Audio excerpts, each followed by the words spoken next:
A Tacoma police officer's actions are under investigation by an independent police review body after he drove an SUV through a crowd on Saturday night.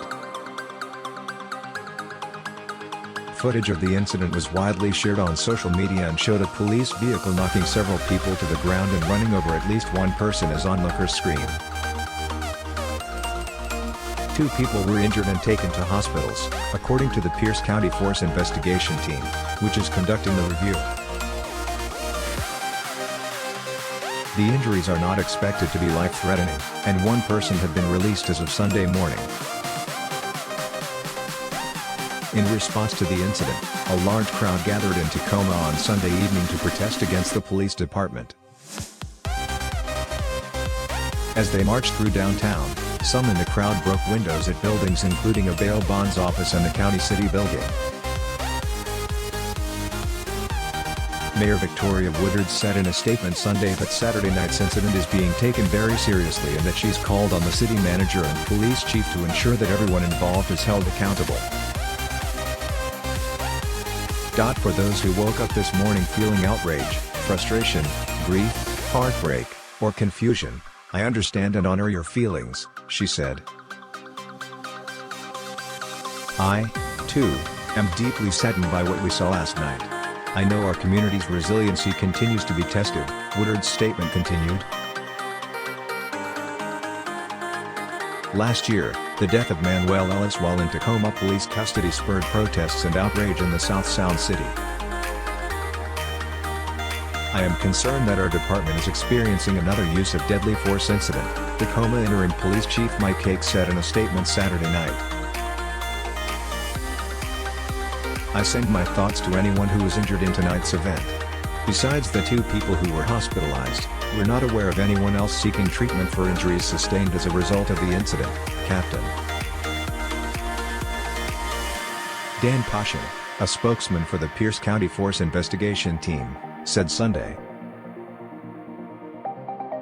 Police responded to the area, near South 9th and Pacific Avenue in Tacoma, a little after 6 p.m. and found vehicles and about 100 people blocking the intersection, the department said.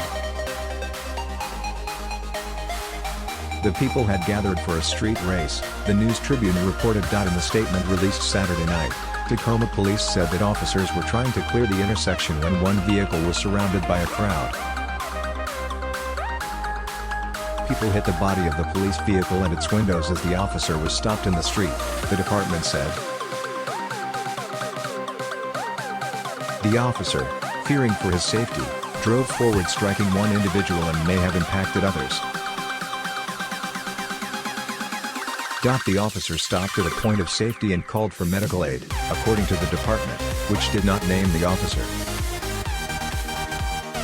The officer, a 58-year-old who has been with the department for 29.5 years, has been placed on paid administrative leave, as is standard under department policy.